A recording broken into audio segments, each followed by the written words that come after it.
So when you look at a right triangle, you need to mark one of the angles as theta, and that's your reference angle. And whatever side is touching it is called the adjacent side. Whatever side is opposite of it is called the opposite side.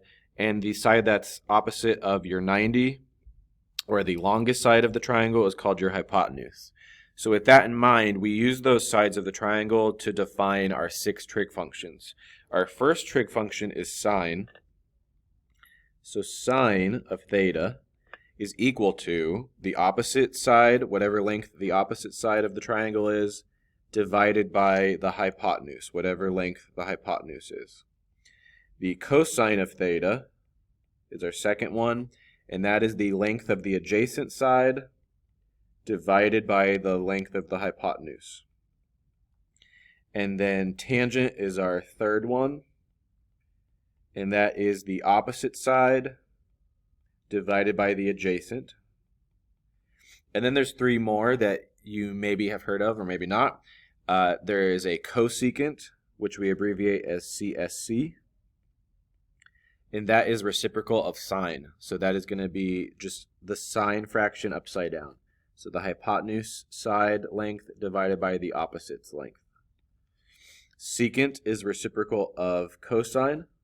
Its abbreviation is SEC, and that is the hypotenuse divided by the adjacent, which is the cosine fraction flipped upside down. Cotangent is our last one.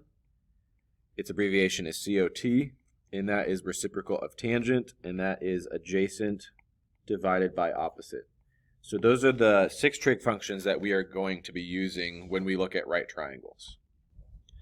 In this first example, I am giving you one cosine answer and asking for the other 6 trig functions.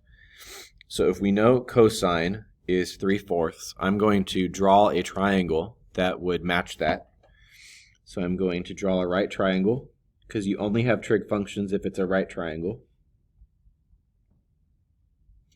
I'm going to mark one of the angles that isn't 90. I'm going to put a theta there, and that's going to be my reference angle. And then from that angle, if this is cosine, then the 3 must be adjacent and the 4 must be hypotenuse, because that is the definition of cosine.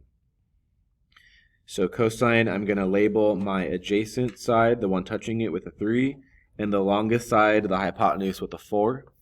And to find your missing side, you can use Pythagorean Theorem. So 3 squared plus b squared equals 4 squared. And you get b squared equals 16 minus 9, which is 5. And then you take the square root, so you get b equals radical 5. That's your missing side.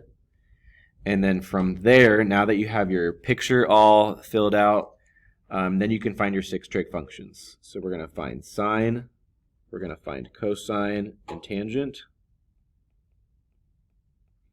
Let's start with the original 3. So sine is the opposite over the hypotenuse. Opposite over hypotenuse. The opposite side of theta is radical 5. And the hypotenuse of this triangle is 4. So radical 5/4. Cosine is the adjacent over the hypotenuse. So that'll be the 3 and the 4. Tangent is opposite and adjacent. So that'll be the radical 5 and the 3. So those are your first 3 trig functions.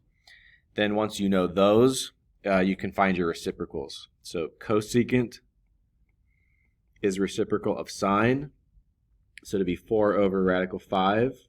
But there's going to be another step there. Secant is reciprocal of cosine. So you're going to flip that. You get 4/3. Cotangent is reciprocal of tangent. So you flip that fraction, 3 over radical 5. There's going to be another step there. Now the reason I said there's another step is because you have a radical in the denominator, which you can't leave. So you're going to need to rationalize your denominator by multiplying by the matching radical. So on top, I get 4 radical 5, and then radical 5 times radical 5 is the square root of 25, which is 5. And so that way I don't have radicals in the bottom. I'm going to do the same thing here, multiply by the exact same radical. I'm going to get 3 square root 5 on top, and on the bottom, square root of 25 is 5. So those are your six trig functions.